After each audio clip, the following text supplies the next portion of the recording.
It was his birthday.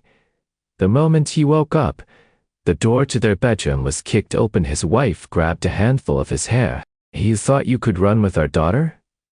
On his knees, Olivia, their daughter, immediately switched sides. "Mommy, I don't want to go with Daddy. I love you the most." Here's how it all started. His wife, Miranda, was the CEO of a major corporation. He was the stay-at-home husband who got famous on TikTok by posting clips of a day in the life with his rich wife. It was a good life until a man showed up at their door telling him he was just a stand-in for the ghost of a past love. After 6 years of marriage, a new replacement showed up with a delivery of green fruit. "Limes, green plums, unripe mangoes," he said, "and a scent these. So fresh and green. Just like the horns you're growing." He told him he was nothing but a substitute and that he, thanks to a little plastic surgery funded by Miranda, was a 9 out of 10 replica of the man she'd always loved. She had even bought him a company. Spent all night with him. He believed him. He asked his daughter who she wanted to be with. She chose him that same day. He took his daughter and ran. The doorbell rang at 10 in the morning. He opened it to a face that was both familiar and strange. Marco Sparks. Of the many underprivileged students his wife Miranda Jong had sponsored, he was by far the most exceptional. An NYU honors student, he heard he was holding several large fruit baskets. His smile blindingly bright. "Ethan, my man, come see how you're doing." He let him in. The penthouse was empty. Just him. Their daughter Olivia was still at her preschool. Hours away from being picked up, Marco began arranging the fruit on a coffee table. Limes, green plums, green mangoes, guavas, green jujubes, kiwis, starfruit. He stared at the sea of green, a vein throbbing in his temple. "What's this?" A gift from her. And Marco's eyes roamed around the apartment, a playful, proprietary glint in them. She said you could use some nice-looking fruit. Get your vitamins and eat pies." His gaze deliberately flicking to the cap of his head. "You see this color? So healthy." He smirked. "So fresh and green. Just like the orange you're growing." The TV remote in his hand creaked under the pressure of his grip. A hot rage shot up from the folds of his feet. "What the hell does that supposed mean?" And Marco turned, looking at him as if he'd just told the world's dumbest joke. "It means exactly what you think it means." He settled back into the sofa like he owned the place. "Heyman ought to know his place. Ethan, you shouldn't get greedy for things that weren't ever yours. Did you really think your little Cinderella story would last forever? You're just a replacement." A stand in his mind went blank, as if he'd been hit with a sledgehammer. "A replacement?"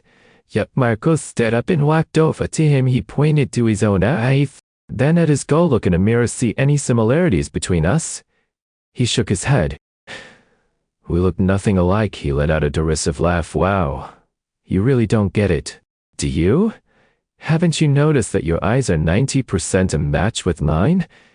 That's because we both look like him, Miranda's childhood sweetheart, the one that got away, the one who died. He had our eyes getting now. That's the only reason you're here." He was frozen, staring at him in disbelief. Marco was clearly enjoying his reaction. He decided to drop another bomb. "You've seen me before, right? Notice anything different now?" He patted his face smugly. "That's right, Miranda paid for it. A few little tweaks to my face to make me look more like him. Now it's not just the eyes. My whole face is a 9 out of 10 match, so you might as well pack your bag. Stop warming a seat that isn't yours." He was shaking with anger, but he couldn't form a single word in response. In his agitation, he bit the canker sore inside his cheek. FSS, the sharp pain jolted in. "This isn't the Miranda would never." "Why the hell should I believe you?" he finally roared. Marco just smiled slowly, pulling out his phone. "Yo, Miranda didn't come home last night, did she?" "You know what?" He scrolled through his phone. "Because she was with me all night. She bought me a new media company. We work listening the new office." He shoved the phone screen in his face. It was a self, i.e. Marco was in the foreground, flashing a peace sign, a triumphant grin plastered across his face. In the background, sitting on a couch, was the unmistakable figure of his wife. It was a bit blurry, but he could clearly see the word media on the wall behind her. Go ahead, ask her. He taunted. Look, we're in the same boat, you and Diet. It's just that I'm the upgrade and you're being phased out. After all, I'm a more perfect replacement. He pocketed his phone, patted him on the shoulder, and headed for the door. Hang in there, man. Plenty of fish in the sea. Right? Oh, and by the way, those fruits were innocent. That was her telling you to walk away with some dignity. Leave on your own, or you'll be wearing that cream like a crown pin. A notification on his phone.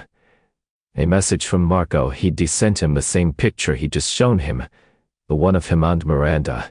Beneath it was a caption, "Good luck, buddy," and moving on up. He stared at the photo. Marco's peace sign and smug grin felt like two needles stabbing into his eyes. He was gone, and the penthouse was silent again. He collapsed onto the couch, his head a chaotic mess. Substitute? How could he be a substitute? His thoughts rippled outward. Back 2 years ago, his family wasn't rich, but they were comfortable. His parents were high school teachers. Traditional and strict. Their biggest dream for him was to study hard, get a government job, become a teacher, and live a stable, predictable life. So when he got into a good college and got a girlfriend his freshman year, they cut off his allowance without a second thought. College was for studying, they say. No money, no girlfriend. She dumped him for survival. And for a shred of pride, he started working part-time as a bartender at a pub near campus. That's where he met Miranda. She was clearly having a bad night, sitting alone at the bar, downing drink after drink. Seeing she'd had enough, he offered a word of caution.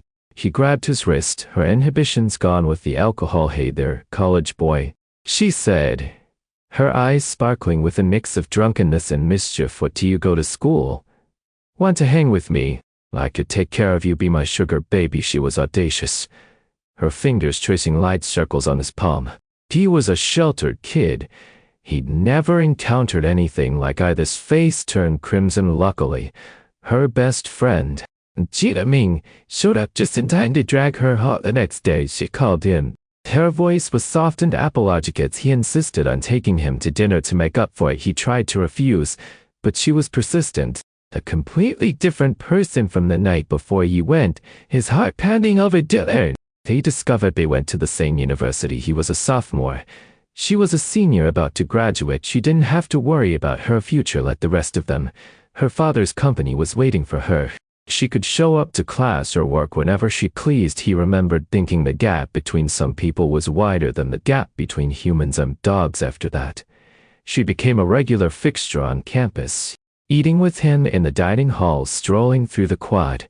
They fell for each other naturally and easily. On her graduation day, she gave a speech as the valedictorian, confident and radiant. At the party that night, she held his hand and introduced him to all her friends. This is my boyfriend, Ethan Vance. He's super handsome and so good to me. She showered him with praise until he didn't know where to put his hands. Eventually, he graduated. She waved her hand, signed off on his internship, and had him work alongside her. He introduced her to his rigid parents. She introduced him to her family. Her parents were open-minded, saying that as long as their daughter was happy, they were happy. Everything was unbelievably perfect. They got their marriage license, and a year later, he had Olivia. Their life together was sweet. He remembered a trip they took to New Orleans at a fortune teller's stall in the French Quarter. She insisted they get a reading on their marriage afterward. She looked at him. Ethan, will we be together forever? Will we have our own kids? He laughed. Tata knows, of course we'll be together forever. As for kids, if we can't afford it, you'll just have to support all of us. She immediately puffed out her chest. No problem. My family's rich. I'll support you. You just have to be my handsome trophy husband. He joked back. So I'll just be a kept man? If you're ever not good to me or the baby, I'll have to take the kid and run. The sweeter the memory, the more bitter the reality. He snapped back to the present, feeling like a bucket of ice water had been dumped over his head. All those moments he thought were born from Losmel seemed like a meticulously crafted lie, all because his eyes resembled some dead guy's. He picked up his phone, staring at that infuriating picture. His heart sank. Stone by stone, Marco was gone. The penthouse was terrifyingly quiet. He sat paralyzed on the couch, zooming in and out of that picture, Marco's triumphant smile, Miranda's blurry form behind him. A damning word, media on the wall on autopilot. He opened his TikTok account. Ethan Vance's trophy husband life. 10M followers. His profile picture was a photo of him and Miranda, her head on his shoulder, smiling like a kid.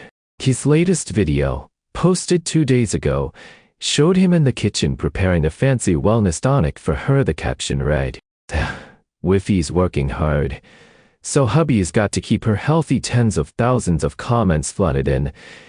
Ethan out here making the rest of us look bad. How can I find a husband like this? I'm not jealous. You're jealous. We're chill for this life. He stared at the smiling man on the screen and felt a wave of disgust. What a perfect husband, what a sweet wife. He was nothing but a carefully orchestrated performance. A clown, a substitute hidden in plain sight. No, he couldn't just take Marco's word for it. He needed proof, something that would shatter his hope for good. He didn't dare call Miranda directly. He was afraid of the answer he didn't want to hear, and even more afraid she'd placate him with more lies. His thumb scrolled through his contacts, finally stopping on one name, Jenna Maine, Miranda's best friend since they were kids. If anyone knew Miranda's secrets, it was her. The phone rang a few times before she picked up. Ethan? Well, this is a surprise. What made you think of little old me?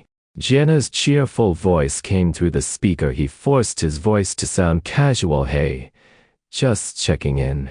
You eaten? What have you been up to? Just finished, you know. The usual, living the dream. Speaking of, why haven't you posted your daily dose of PDA? The internet is waiting. She was joking, but his heart was hammering against his ribs. He managed to dry off, then took a deep breath, circling the topic before finally diving in. Jenna, I need to ask you something. And I need you to be honest with me. Getting serious, are we? Did she have a childhood sweetheart, one who passed away? His palm was slick with cold sweat as he asked. There was a pause on the other end, followed by Jenna's unrestrained laughter. Why are you asking about that all of a sudden? She was laughing so hard she could barely speak. Yeah, that happened. I can't believe you didn't know. His heart plummeted. Jenna was still talking, word on light with reminiscence back when Miranda was a senior in college. Not long before that night she went to the bar. She actually confessed to him. But something in his head exploded. She confessed to another man right before she met me. Marco's words. Jenna's confirmation. They were the sledgehammers pulverizing his last shred of denial. Hello? Ethan. You still there? Yeah, I'm here. His voice was raw, then unfamiliar rasp. Thanks for telling me, Jenna. I've always considered you a friend.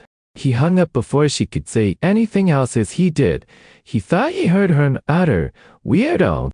Yeah, weird. How could he, her husband, he the last to know something so important? It was laughable, utterly, tragically laughable. He still wasn't satisfied. He needed to hear it from her. His hands trembling, he dialed the number he knew by heart. Miranda, she answered, her voice cool and tinged with exhaustion. Hello? What's up? HR. Where you up to? He tried to sound normal in a meeting. I'm swamped. What is it? Someone dropped out some fruit today. Lines. Green plum. She tested the waters. Was that from you? What about it? She retorted, yes. I sent it. What? You don't like it? You're eating it anyway. It's full of vitamin C. Good for your canker sore. Her words were like needles pricking his heart. She remembered he had a canker sore. But now that small act of care felt disgusting. Was she caring for him, or for a face that resembled someone else's? He mustered all his courage and asked the fatal question. Miranda, were you in love with your childhood sweetheart, the one who died? His calm was slick with cold sweat. As he asked, the other end of the line went silent. A long, stretching silence where every second felt like an eternity. Just as he thought she wouldn't answer, she finally spoke. No, I never loved him. He's dead, and I'm glad he's dead. Ethan, you're the only person I have ever loved. Her denial was so absolute, her declaration so vehement, yet all he felt was a chilling cold it was to fake. His wasn't an explanation. It was a lie. It reeked of guilt and defensiveness. Her best friend had confirmed it. And still she lied to his face. He couldn't listen anymore. He didn't hear another word she said. "I get it now," he said quickly and hung up the phone after the call. He stared at Miranda's name on his screen, the world spinning around him. He skipped lunch. His mind was a tangled mess of Marco's smug face and his venomous words. Then he remembered he had to pick up Olivia on the drive to her preschool. One thought consumed him. He could lose everything else. But Olivia, he had raised her for 6 years. She was his everything. After buckling her into her car seat, as she chatted away about her day, he stroked her hair, his heart aching with love. While waiting at a red light, he asked casually, "Olivia, sweetie, Daddy has a question. If you had to choose between Mommy and Daddy, who would you live with?" Olivia, who had been playing with her fingers, looked up at him, her big eyes so much like his, showing no hesitation. "I choose you, Daddy, of course. You're the best daddy in the whole world." His heart felt like it was going to burst, a painful mix of love and sorrow. He pushed on, his voice thick with emotion. "But if you come with me, we might not live in a big house like this anymore. And you might not go to this fancy school. The food might not be as good either. Would you still want to come?" Olivia's little brow furrowed in serious thought. Then she leaned over and planted aloud, "Wet kiss on his cheek. As long as I'm with you, Daddy. I don't care about any of that. Even yuppie food tastes good when I eat it with you." That was enough. That was all he needed to hear. When they got home, he went straight to the kitchen and, for the first time in ages, cooked a huge feast, all of Olivia's favorites: sweet and sour pork, Coca-Cola chicken wings, and French fries after dinner. He even pulled out the strawberry ice cream she always craved but more, and a rarely allowed go on. "Daddy says it's okay. You can have as much as you want tonight." Watching her eat, her face smeared with cream and pure joy, the last of his hesitation vanished just as Marco had predicted. Miranda didn't come home for 3 days. Not a single call, not one text message. Marco, on the other hand, was as punctual as a time clock, sending him daily field reports, more pictures of him and Miranda at the new company late at night. There were no overtly intimate moments, but the message was, he was there and he was not. The constant reminder was more painful than any insult. Than the photos, Miranda was either frowning at documents or talking to other people. Marco always managed to find the perfect angle to frame them together, a victor's smile on his face. He even added, "Miranda's working so hard for our company. Don't worry, Ethan. I'll take good care of her." He stared at his phone, feeling like the world's biggest joke on the fourth mate. After Olivia was asleep, he lay in bed staring at the ceiling. He was done. This had to end. He opened his iMessage conversation with Miranda and sent her the first selfie Marco had shown him, the one with him giving the peace sign and Miranda on the couch behind him. He typed, "Spending a lot of time with him at the new company?" She replied almost instantly, "Miranda, yeah, just work stuff. The new office setup, planning operations. Don't you overthink it. It's nothing." He let out a cold, bitter laugh. "Ethan, generous of you. Buy him a whole company this time." The chat bubble went quiet for a long time. Several minutes passed before her reply came through. "Miranda, how did you know about that?" Those 6 words extinguished the last flicker of hope in his heart. She was guilty. She wasn't asking how he knew she was with Marco. She was asking how he knew she'd bought him a company. So in her mind, spending nights with another man was just work, but giving him a company was the real secret to hide. He laughed at his own foolishness and typed his last reply, "Ethan, doesn't matter, just hurt." Did somewhere go into sleep. He turned off his phone and stared at the dark ceiling, sleepless. Does she want him to step aside? Fine, he would, but he was done playing a part in this twisted romance. Ethan Vance was officially done. He watched the shadows on the ceiling all night when the first ray of dawn sliced through the curtains. He sat up. He was done. Done with being a substitute. Done with being pushed aside. and out he crept into Olivia's room. She was fast asleep, her lips puckered like a little rosebud. He leaned down and whispered in her ear, "Olivia, wake up, Daddy asked, taking you somewhere amazing." She stirred, mumbling, "Daddy, it's still dark." He lowered his voice, making it sound like a grand conspiracy. "Do you want to go to a place where you don't have to go to school? Where you can ride horses every day and eat all the ice cream you want?" "No school." Olivia was instantly awake, her eyes wide really. "Daddy? No more school?" I promise. He gave her a conspiratorial wink. "Who needs school anyway? You could be an influencer with me. We'll go to Asheville, take a month-long vacation. Have the time of our lives. What do you say?" "Yes." A brilliant smile spread across her face. More excited than if it were Christmas morning. Mission accomplished like a pair of secret agents. They packed their bags with stealthy speed. He stuffed 2 large suitcases with their clothes, her favorite toys, and his vlogging gear. He didn't leave a thing behind. In the living room, he found a notepad, grabbed a pen, and scrawled 2 words in big, bold letters. Angani tossed the note onto the coffee table right on top of the pile of green fruit. It felt damn good. So, final before leaving, he pulled the I am card he'd used for 6 years out of his phone and with a satisfying snap, broke it in half. "Goodbye, Miranda. Goodbye to this gilded cage that had held me for 6 years on the way to the airport." Olivia was buzzing with excitement, her face pressed against the window. "Daddy, do they have bears in Asheville?" "They do." "What about fireflies?" "Lots of them." "Wow. Can we catch them and keep them as pets?" He smiled and stroked her hair. "No, sweetie. They have their own homes to go.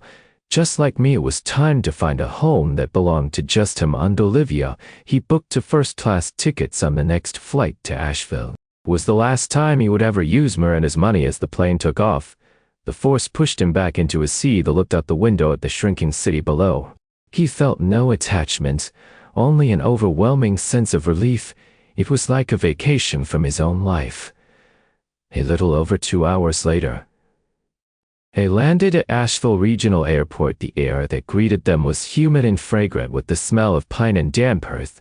He took a deep breath, feeling like his lungs were being cleansed. He had pre-booked a cabin at a rustic lodge deep in the mountains. The owners were a kind, middle-aged couple who greeted them with warm smiles, helping with their bags and offering them a plate of freshly picked berries. Olivia was in heaven. She immediately started chasing their big golden retriever around the yard, her laughter echoing like wind chimes watching her run free. Any lingering sadness he had about leaving his old wife behind evaporated into the clear mountain air. The sky here was a piercing blue, the clouds a brilliant white. Standing in a yard with Olivia, looking out at the rolling Blue Ridge Mountains, everything that had happened in New York felt like a distant, absurd dream. "Daddy," Olivia said, hugging on his hand. Her little face turned up to his. "It's so pretty here. I love it." He knelt and pulled her into a hug. "I'm glad you do. From now on, this is our new home." His new life in the mountains felt like a dream he never wanted to wake from. Olivia and he went wild. They spent their days riding horses across open fields, her small body bouncing in front of him, giggling uncontrollably as her laughter carried across the vast landscape. They fed grass to gentle cows and sheep, Olivia's tiny hand nervously offering blades of green to their soft muzzles.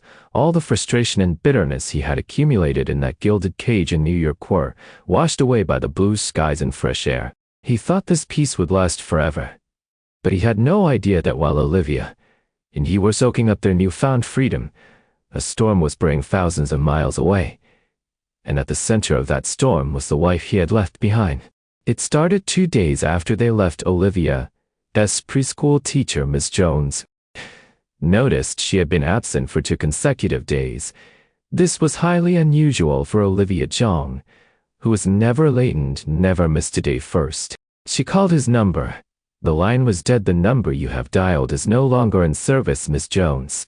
Confused, double-checked the number and tried again. Same result. Finally, she had no choice but to call the emergency contact when the call came through. Miranda was in the middle of a high-stakes board meeting. She glanced at the caller ID, Olivia's per school Ms. Jones, and frowned. She silenced the call. A moment later, it rang again. A flicker of annoyance crossed Miranda's face, excusing herself from the boardroom. She stepped into the hall. Miss Jones. Is something wrong? Her tone was clipped, impatient. Miss Jones. I'm so sorry to bother you at work. The teacher said it's just that Olivia has been upset yesterday and today. I tried calling Mr. Hans, but his number is disconnected. I just wanted to make sure she wasn't sick. Miranda's frown deepened. Disconnected? She hung up and immediately dialed his number from her own contacts. The number you have dialed is no longer in service. The same automated voice sent a jolt of dread to her. She quickly opened a message to text him, only to be met with a stark red notification. This person is no longer sharing the location with you. Your message was not delivered.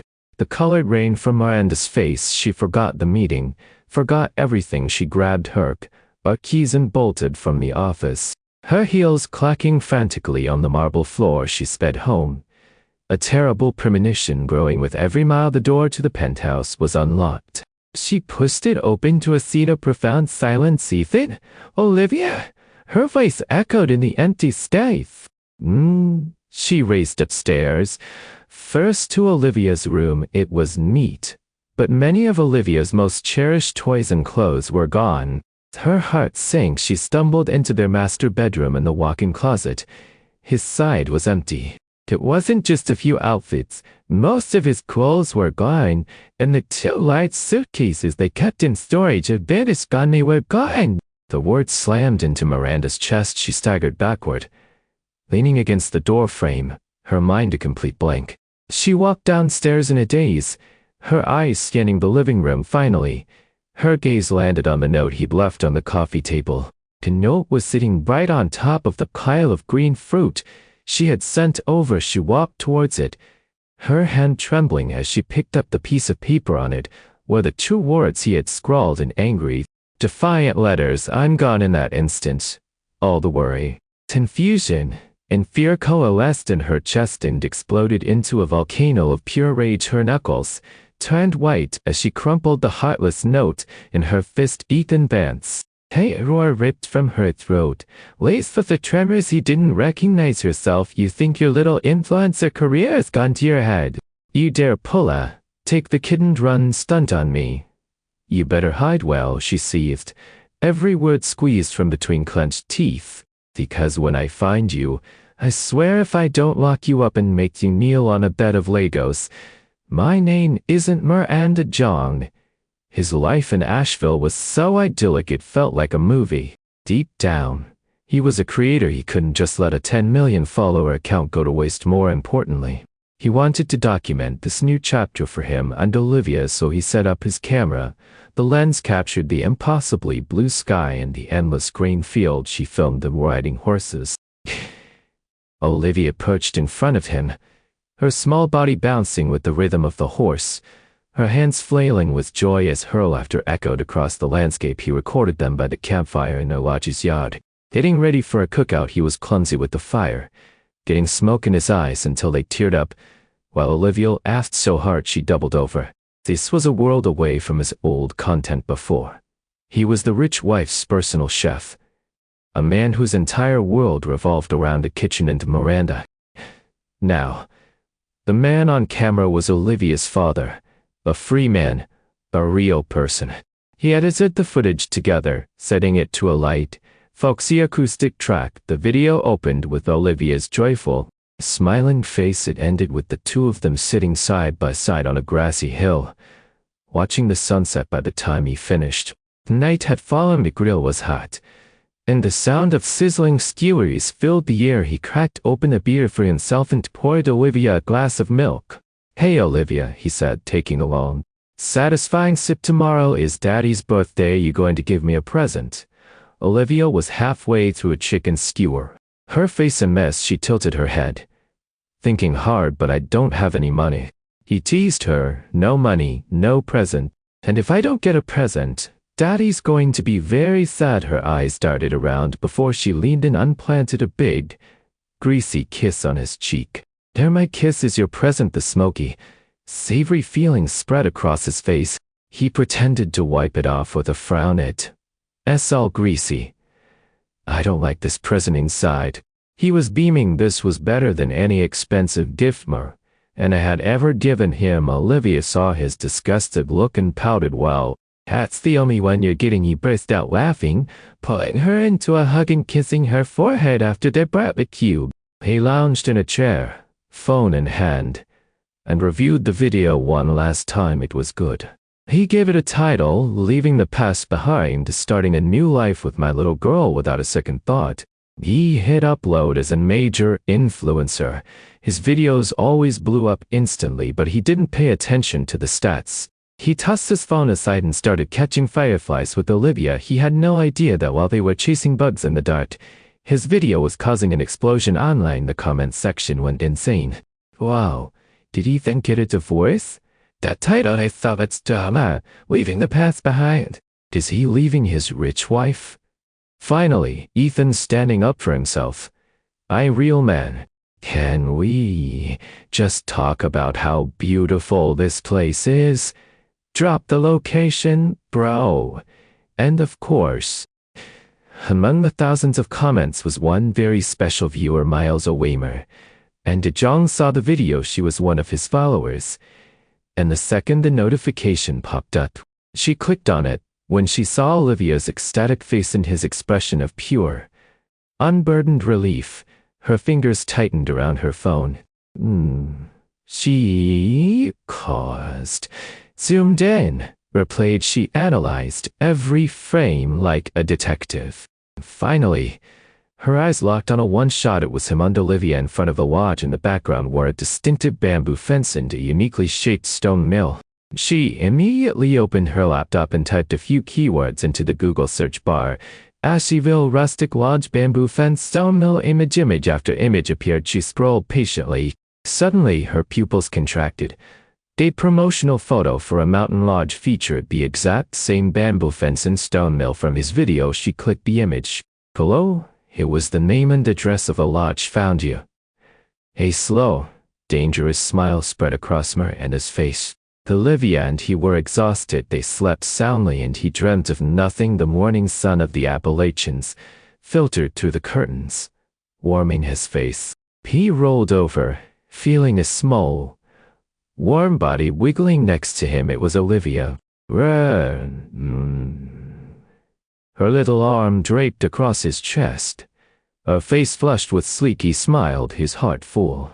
The day was his birthday. No fancy gifts. No extravagant parties, just his daughter by his side. In this quiet moment, it was more than enough. Just as he was about to drift back to sleep, a series of violent, rapid bangs echoed through the cabin. Bang, bang, bang. It sounded like someone was trying to break the door down with their fist. The whole cabin seemed to shake. Olivia was startled awake, burying herself in his arms. Her voice trembling. Daddy, who's that? They're knocking so hard. Is it a bad guy? Wake up. Her little hands clutched his pajamas, her body shaking. A loud noise jolted him fully awake. A surge of irritation following close behind, muttering under his breath. He yelled toward the door. Who is it? Can't you knock like a normal person, for God's sake? It's my birthday. Can't a guy get some sleep?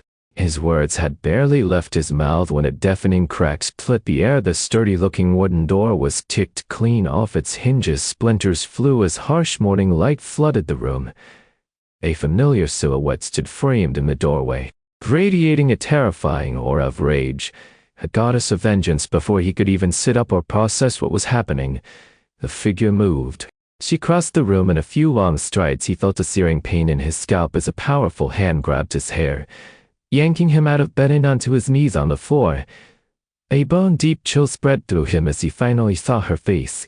It was his wife, Miranda. Her beautiful face was pale and hard of ice. The eyes he had left for so long were burning with a furious fire that looked ready to consume him whole.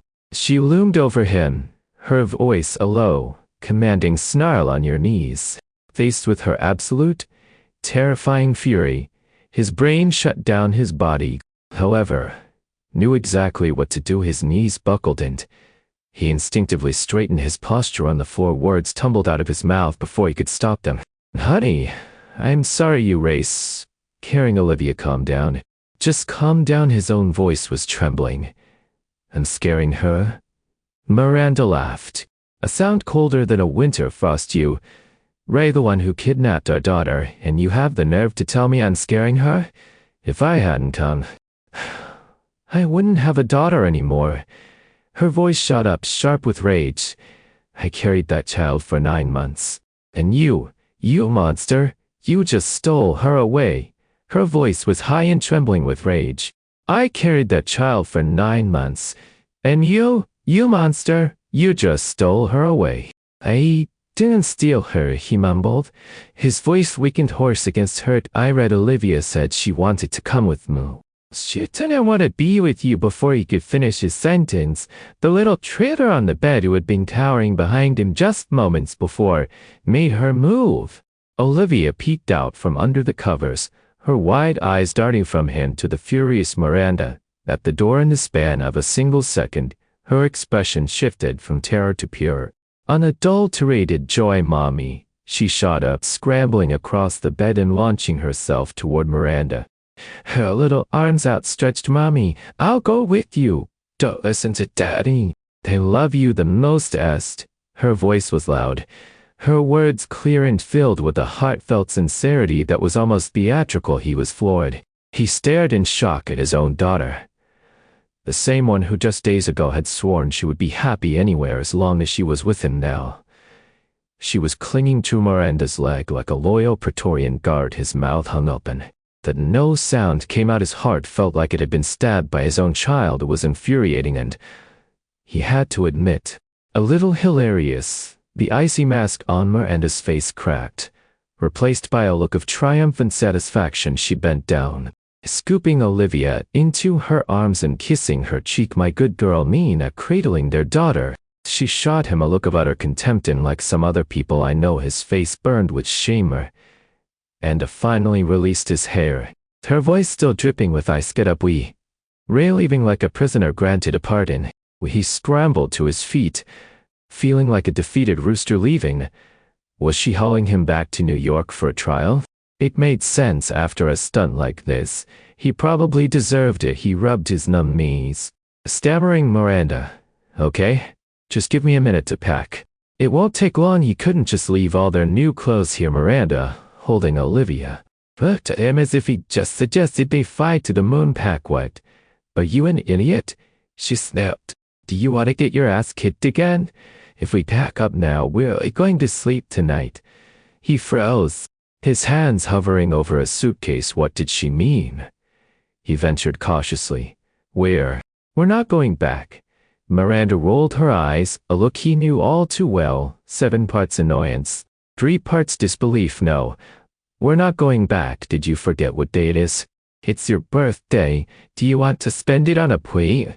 His brain short-circuited. Birthdays. Oh, right. It was his birthday in the whirlwind of drama. He had completely forgotten. A confusing mix of emotions washed over him. Shock, relief, and utter bewilderment. He instinctively straightened up, like a soldier awaiting orders. Understood. A day's mission is to accompany Her Majesty on a royal outing, and then, that day, it went sightseeing around Asheville. They drove along the Blue Ridge Parkway, explored the downtown arts district, and ate their fill of barbecue and biscuits. Olivia was attached to Miranda's hip the entire time.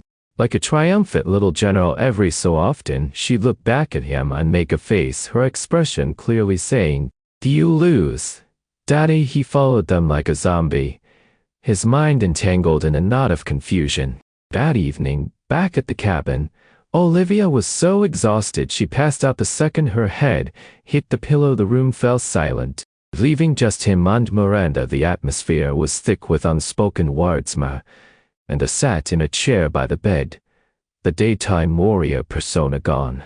She crossed her arms, her eyes watching him in the dim light. He felt his skin prickle under her gaze and decided to break the silence. Hey, thanks for today, for my birthday. She ignored his thanks. Ethan, She said out of nowhere, "Do you feel like you've been horribly wronged?" His heart skipped a beat. "No," he said, a little too quickly. "No?" She let out a short, sarcastic laugh. "If you didn't feel wronged, then why did you run? You acted like a complete idiot." "Marcus Sparks tells you're being replaced, and you just believe him. He says you were just a stand-in, so you believe that too? And your grand solution is to kidnap our daughter and run away?" Her barrage of questions left him speechless, his face turning shades of red and white seeing his pathetic state. Her expressions softened slightly. "If my best friend, Jenna, hadn't called me, telling me some fool was asking her about my dead childhood sweetheart, I never would have known you were capable of jealousy." He bristled. "I wasn't jealous. Anyone would have reacted that way." "Oh, really?" she challenged, raising an eyebrow. "Yes." He found his voice, raising it to match hers. Miranda looked at him like he was a toddler throwing a tantrums. He sighed, a hint of exasperation in her voice. "Ethan, did you forget you had a nasty canker sore a few days ago?" You could barely either. Stared at her, confused. "That fruit, it's packed with vitamin C. That's good for canker sores," she explained, her tone slow and deliberate, as if she were speaking to a child.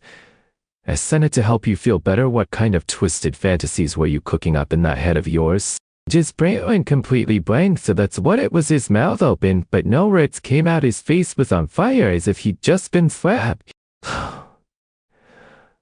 "What else?" Miranda wasn't finished with him. "What else made you feel so wronged?" "The dead childhood sweetheart." He was cornered. Resorting to silence, she decided to lay it all out for him. "Fine. I'll tell you the truth. When I was a senior in college, I did confess my feelings to him." My heart sank again. "And he said yes that same day," she continued, her voice turning cold and disgusted. "And what happened next?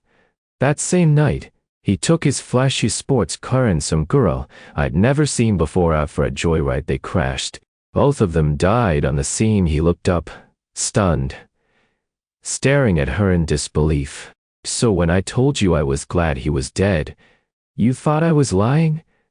Miranda's lips twisted into a deeply ironic smile. "I'm telling you, Ethan, that was the most honest thing I've ever said in my life." The whole thing was disgusting, humiliating. A guy had just confessed to immediately cheats on me, gets himself killed, and ends up on the evening news. Can you imagine how mortifying that was? Her chest heaved with anger. "I was so furious and embarrassed that I went to that bar to get blackout drunk. And that's when I met you." He was completely frozen. All his anger, all his feelings of betrayal, dissolved in that moment, replaced by a profound sense of absurdity.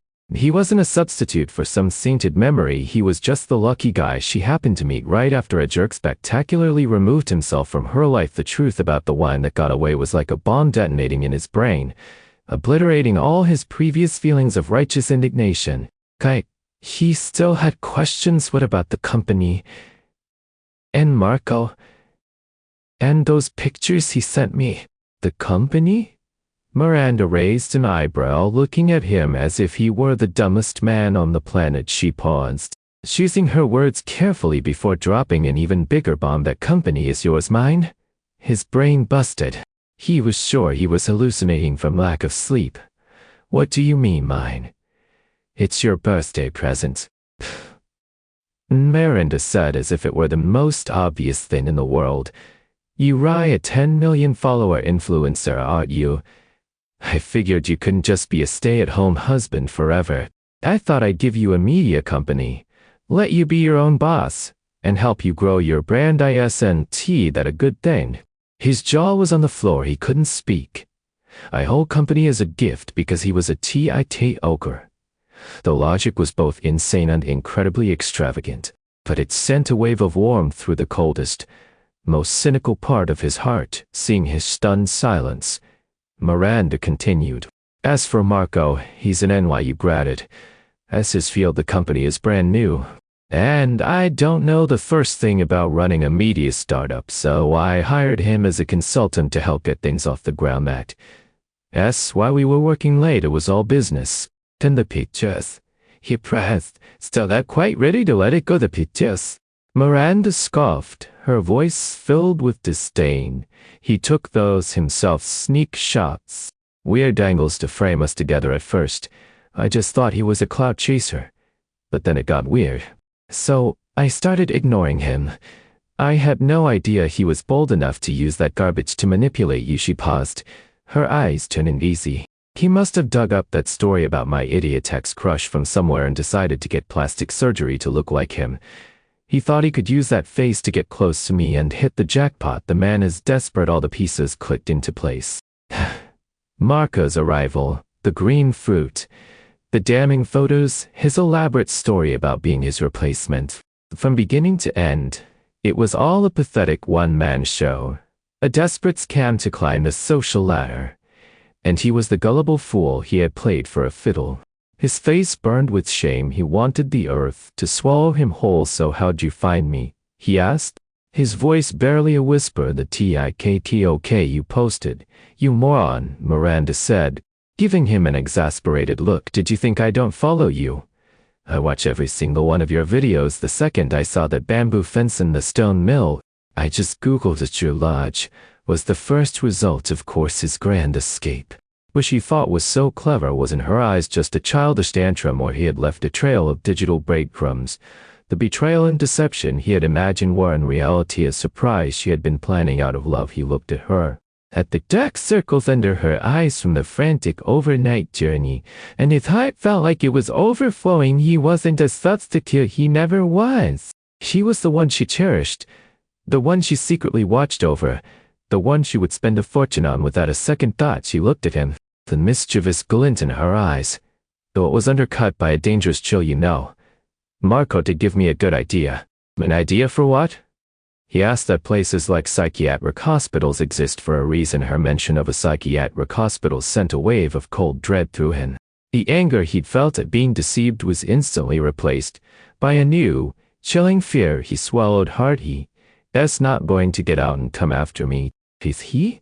I'm not wasted enough to get plastic surgery and indent such a I seem capable of anything. Miranda looked at his terrified expression and smirked, as if he were a country mouse had never seen the city. Oh, he's having a very hard time right now, she said casually, as if talking about the weather. I had him committed. He stared at her, utterly dumbfounded. You had him committed? Can you even do that? Why not? She crossed her arms, looking at him coolly. He handed me all the evidence I needed. Seeing his confusion, she explained patiently. He got plastic surgery to look like my dead ex. Isn't that obsessive behavior? He delusion ally believed he could replace you and that my company was for him. My SMT, that is symptom of psychosis. He used covertly taken photos to manipulate and gaslight you. Doesn't that suggest paranoid tendencies? With every question, his blood ran colder. What he had seen as a character flaw, she had expertly framed as a collection of clinical symptoms. I simply found a team of highly qualified doctors and described the situation exactly as it occurred. The doctors made their own professional diagnosis, she said, her voice calm but radiating an unshakable power. Besides, he's an orphan, no family, no friends, not a single person to vouch for him. He felt a shiver run down his spine. This woman was terrifyingly ruthless. Miranda saw the look on his face and a sly grin appeared. She leaned in closer. Ethan, let me ask you something. Do you know how you prove you're not mentally ill? The question stumped him. I tell the doctor I'm not sick, he answered instinctively. Miranda burst out laughing, a sound tinged with pity. You idiot. The more you frantically insist you're sane, the more convinced the doctor will be that you're deeply unwell. Just write in your chart, patient is highly agitated and in denial of their condition. She paused, delivering the final line like a death sentence, and then may increase her dosage. Boom. His entire worldview shattered. It was a perfect, inescapable trap. He looked at the woman before him, smiling like a cunning fox for the first time. He saw her not just as his wife who could be playful and demanding, but as a queen who could move heaven and earth to protect her own. The profound sense of security washed over him. He opened his mouth, but only one sentence came out loud. "You're amazing, honey." Just then, the little girl sleeping between them rolled over, mumbling in her sleep, "Mommy, Daddy, stop talking. You're waking me up." Miranda and he looked at each other and smiled. The tension that had filled the room vanished, broken by their daughter's sleepy complaint. Miranda put a finger to her lips, and they both fell silent. The room was quiet again, filled only with the sound of Olivia's steady breathing. The moonlight streamed through the window, casting a halo on her soft hair. They settled back into bed, flanking her on either side. He turned on his side, watching his wife and daughter sleep, his heart completely and utterly full with the misunderstanding cleared up. The sky in Asheville seemed even bluer the next morning. He woke up to the sound of Olivia's laughter. The little rascal was using him as a climbing gym Wilmer, and sat on the edge of the bed, watching them with a warmth he'd never seen before. His grand escape plan now seemed like a ridiculous, childish tantrum. The rest of their vacation became the honeymoon they never had on a windy peak in the Blue Ridge Mountains. He pulled Miranda and Olivia into a tight hug against the cold. She stiffened for a second, and a blush crept up her cheeks. She pinched his side, muttering, "You're so childish," but the smile in her eyes gave her away. In downtown Asheville, they bought kitschy local crafts. Olivia ran ahead like a little hummingbird while Miranda and he walked hand in hand behind her. She stuffed her face with pastries, and when she couldn't eat any more, she'd shove the rest in his mouth. He pretended to complain while happily eating every last crumb. His camera was working overtime. The footage was no longer of a lonely father and his daughter, but of a family of three laughing and holding each other close that night back at the cabin. He edited the new footage into a video. He chose the cheesiest, most romantic song he could find for the background music. The video opened with him shouting, "I love you," from a mountain up, and ended with a silhouette of their family against the setting sun. He watched the final cut, a wide grin spreading across his face.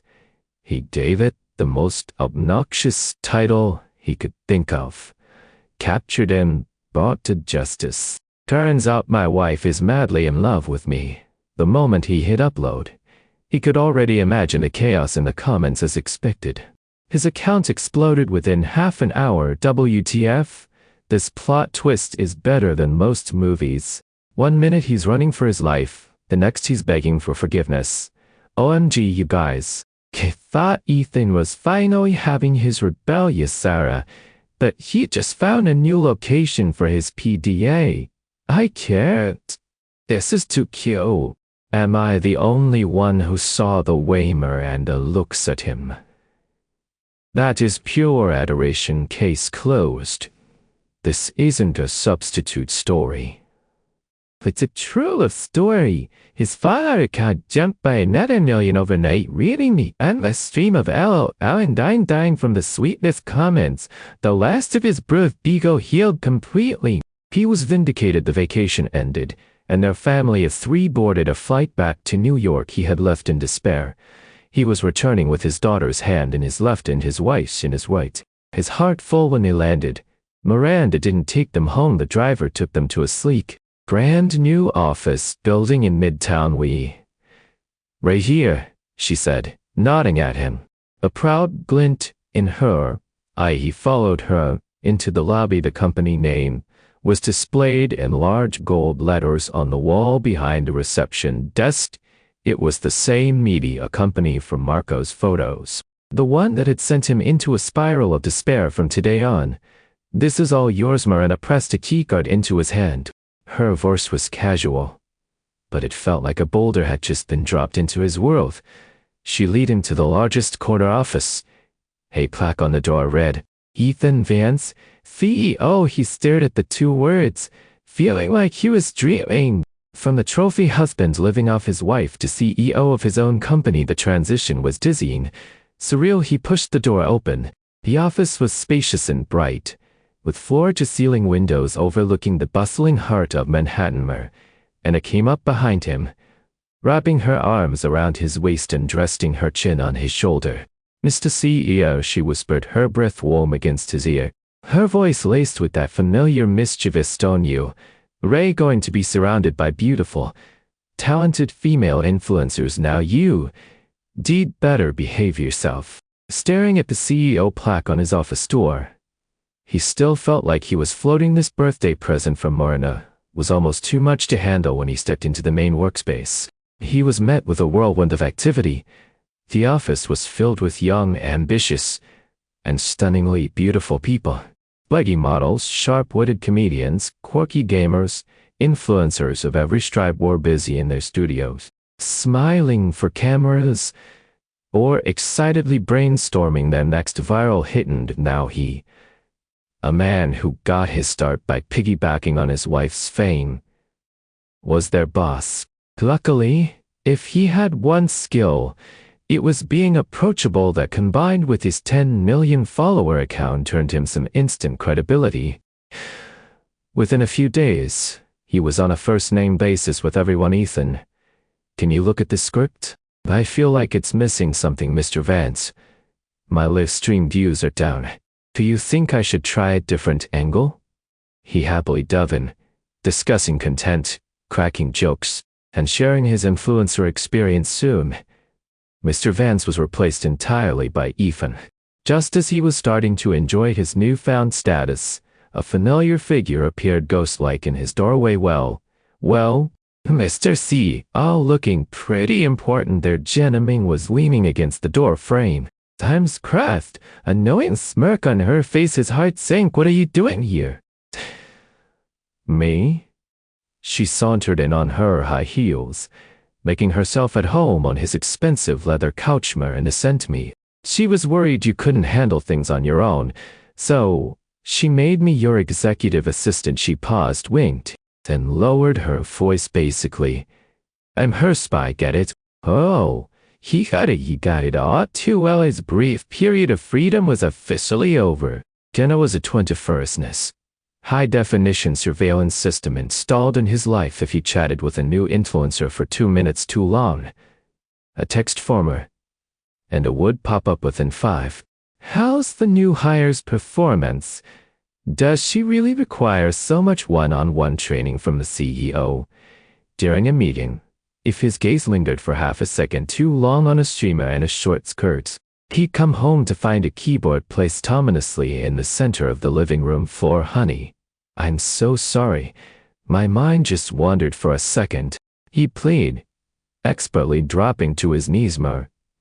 Anna would stand over him, holding Olivia. And asked coolly, oh, it wandered. Then what color was her skirt? He'd have no answer, forced to bow his head in defeat. Olivia would clap her hands gleefully. Daddy's kneeling on the keyboard again. Go, Mommy! He wanted to cry one evening as he was wrapping up his work. His office door flew open. Olivia charged him like a tiny cannonball and hugged his leg. Daddy. He laughed and scooped her up. Karina followed behind her, carrying a cake box from his favorite bakery. She was wearing a sleek dress, her hair down, and her presence seemed to light up the entire room before he could say a word. Jenna appeared, a look of pure mischief on her face. Miranda, you're here. You need to get your husband in line, she announced loudly. A knot of dread formed in his stomach. Jenna continued her dramatic performance today. He was checking out that new dancer he signed, the one with the long legs. He was staring. I saw it with my own 2 eyes. His scalp tingled. That as a lie was shot back. I was not. Miranda's eyes narrowed. She set the cake down and slowly advanced on him. Is that so? The next thing he knew, her soft but unyielding fingers had found his ear and were twisting it expertly. Oh, honey, it hurts. She's lying. I swear, he yelled, trying to dodge while still holding Olivia. Miranda applied a little more pressure. Though the corner of her mouth was twitching with a smile, it had better be a lie. He let go, giving him a mock stern look. Come on, let's go home for dinner. Granted a reprieve, he clutched Olivia and scurried after her, Anna like a loyal puppy behind them. Jenna was trying to stifle her laughter, giving him one last triumphant smirk, and saw their little family left the office, her laughter echoing down the hallway.